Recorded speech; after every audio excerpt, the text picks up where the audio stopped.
Bharatiya Janata party Bengal के चुनावों का कई सालों से इंतजार करती आ रही थी।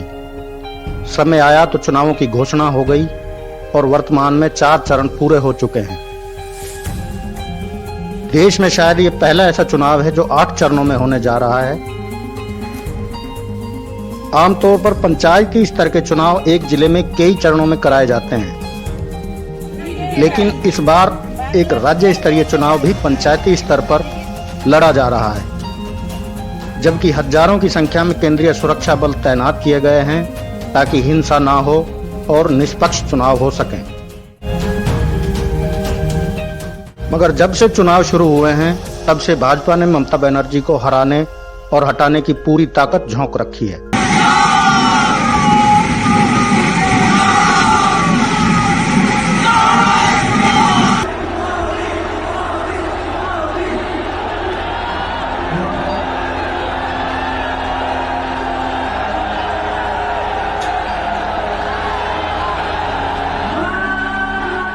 लेकिन ममता बनर्जी हैं कि जरा सा भी दबाव में नहीं दिखाई देती। प्रथम 4 चरणों की बात करें तो भारतीय जनता पार्टी इसको अपना गढ़ मानती रही थी और भारतीय जनता पार्टी का ये पहला प्रयास था कि वो इन चरणों में अपनी जीत को जनता के सामने दर्ज करा सके। लेकिन ममता बनर्जी ने भाजपा के मंसूबे पर पानी फेर दिया और भाजपा की इस हवा को रोक दिया कि भाजपा ही जीत रही है, बल्कि यह संदेश भी दिया कि ममता बनर्जी अभी तक नहीं हार रही है।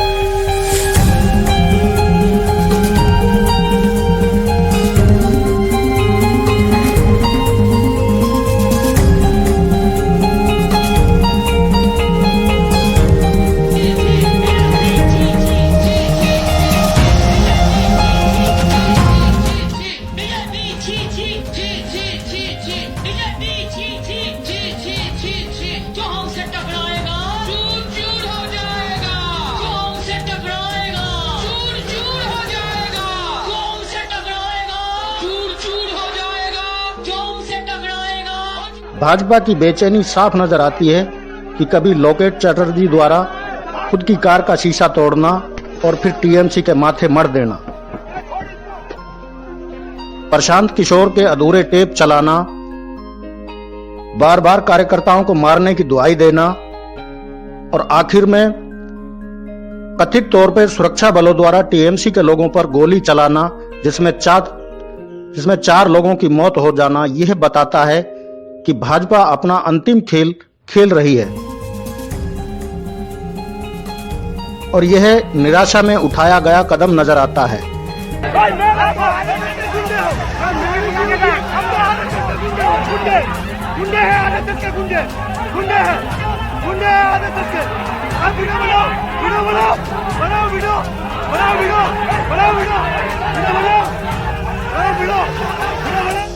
लेकिन मजबूरी है, पूरा मंत्रिमंडल, लाखों भाजपा नेता रात दिन कई महीने से लगे होने के बावजूद भी ये हवा नहीं बना पा रहे हैं।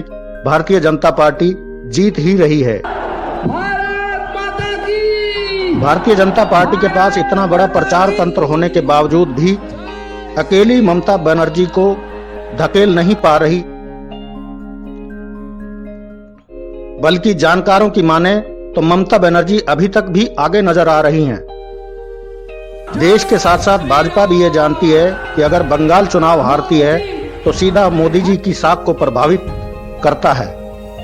बाकी के बचे 4 चरणों में बताया जाता है कि यह ममता बनर्जी का गढ़ है और भारतीय जनता पार्टी का यहां पर कोई खासा प्रभाव नहीं है,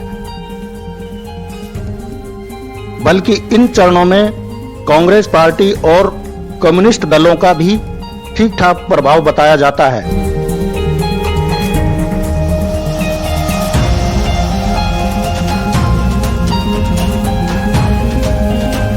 अगर अभी तक के 4 चरणों में ममता बनर्जी बराबरी पर नजर आ रही हैं, तो इन 4 चरणों में भारी भी पड़ सकती हैं। इधर बंगाल की 50% आबादी, महिलाएं भी ममता दीदी के साथ नजर आती हैं। चौथे चरण में कथित तौर पर सुरक्षा बलों द्वारा की गई गोलीबारी के दौरान बंगाल में ये धारणा बन गई है कि केंद्रीय सुरक्षा बल भी भारतीय जनता पार्टी के इशारे पर काम कर रहे हैं। साथ ही साथ ममता बनर्जी पर चुनाव आयोग द्वारा चुनाव प्रचार पर रोक लगाने के बाद बंगाल के लोगों में यह धारणा बन चुकी है कि चुनाव आयोग भी तरफदारी कर रहा है।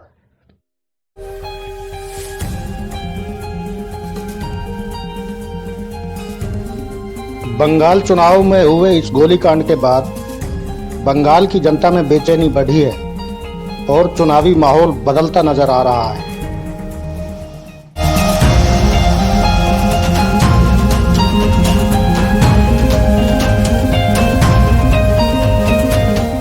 भड़काऊ भाषण का हवाला देकर चुनाव आयोग द्वारा ममता बनर्जी पर चुनाव प्रचार पर रोक लगा जाने के बाद बंगाल की जनता में यह संदेश गया है कि चुनाव आयोग भी तरफदारी कर रहा है। ऐसे में यह कहा जा सकता है कि भारतीय जनता पार्टी के खेले गए खेल से बंगाल के लोग खुश नहीं नजर आते, बल्कि ममता बनर्जी के लिए लोगों में हमदर्दी जाग रही है। ममता बनर्जी की मजबूती इसमें भी दिखाई देती है कि वो अकेली प्रधानमंत्री मोदी, गृह मंत्री अमित शाह और भारतीय जनता पार्टी के बड़े बड़े नेताओं और मंत्रियों के साथ अकेले लड़ाई लड़ रही हैं। अभी देखते हैं कि आने वाले बाकी 4 चरणों के चुनाव में भारतीय जनता पार्टी और क्या खेल खेलती है और ममता बनर्जी उनका क्या जवाब देती हैं। लेकिन अभी तक ये साफ नजर आता है कि ममता बनर्जी किसी भी तरीके से पूरी भारतीय जनता पार्टी के प्रचार तंत्र और नेताओं से अकेले लड़ते हुए मजबूत और बराबर नजर आ रही हैं। आप देखते रहिए प्राइम मीडिया।